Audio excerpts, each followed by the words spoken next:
केज तालुक्यातील मस्साजोग या गावचे सरपंच संतोष देशमुख यांचं 9 तारखेला अपहरण करून अतिशय निर्घृणपणे त्यांची हत्या करण्यात आली। मात्र या हत्येमागे जे नेमकं कारण आहे तेच आपण आज सविस्तर सांगण्याचा प्रयत्न करणार आहोत। सध्या मी अवादा एनर्जी प्रायव्हेट लिमिटेड या पवनचक्की प्रकल्पाच्या मस्साजोग या गावामध्ये असलेल्या प्लांट वरती उभा आहे आणि हाच तो परिसर आहे ज्या ठिकाणी 6 डिसेंबर 2024 रोजी संतोष देशमुख यांचं खंडणीखोरांसोबत भांडण झालं।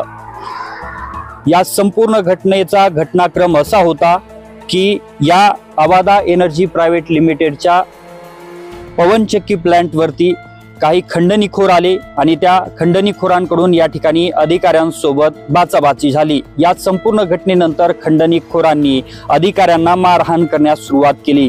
मात्र अधिकाऱ्यांना मारत असताना मस्साजोग या गावचे या ठिकाणी असलेल्या सुरक्षा रक्षकांनी त्यांना अडवण्याचा प्रयत्न केला। या संपूर्ण घटनेमध्ये मस्साजोग या गावचे जे स्थानिक तरुण या ठिकाणी कामाला होते त्यांनी अडवणूक केल्यामुळे खंडणीखोरांनी थेट त्यांना देखील मारहाण केली आणि स्थानिकच्या तरुणांना मारहाण झाल्याची माहिती मिळताच सरपंच संतोष देशमुख हे या ठिकाणी दाखल झाले। सरपंच संतोष देशमुख यांनी हा वाद मिटवण्यासाठी प्रयत्न केला, मात्र संतोष देशमुख आणि खंडणीखोरांमध्ये देखील खटके उडाले। यानंतर या दोन्ही गटांमध्ये काही प्रमाणामध्ये भांडणं झाली आणि हा संपूर्ण प्रकार जो होता तो पोलिसांपर्यंत पोहोचला।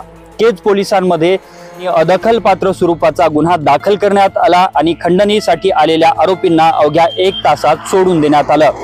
यानंतर मध्ये 2 दिवसाचा काळ गेला आणि 9 तारखेला दुपारी सरपंच संतोष देशमुख यांचं अपहरण करण्यात आलं। दुपारी 3 वाजता संतोष देशमुख यांचं अपहरण करण्यात आलं। अतिशय थरारक पद्धतीने हे अपहरण करण्यात आलं आणि यानंतर संतोष देशमुख यांना जबर मारहाण करण्यात आली। यामध्ये रॉड फायटर या सह सळ्याने देखील त्यांना मारहाण करण्यात आली। डोळे लायटरने जाळण्यात आले आणि अतिशय निर्घृणपणे क्रूरपणे त्यांची हत्या करण्यात आली।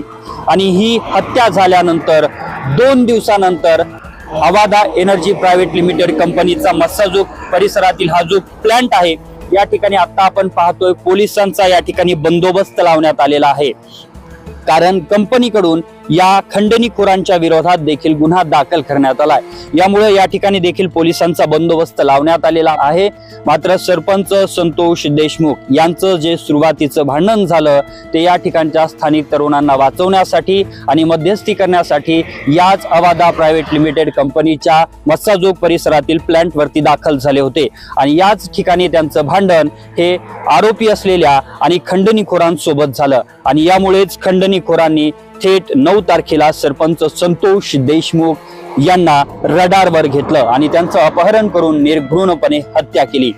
या संपूर्ण घटनेचा तपास आता CID कडे वर्ग करण्यात आलाय।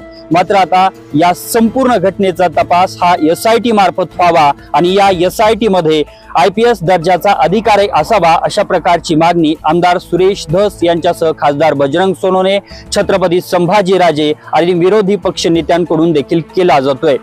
अशा प्रकारची मागणी होत असताना आता संतोष देशमुख यांना न्याय देण्यात यावा अशा प्रकारची देखील मागणी जोर धरू लागली आहे। तर राज्याच्या कानाकोपऱ्यातून या संपूर्ण घटनेचा निषेध व्यक्त केला जातोय।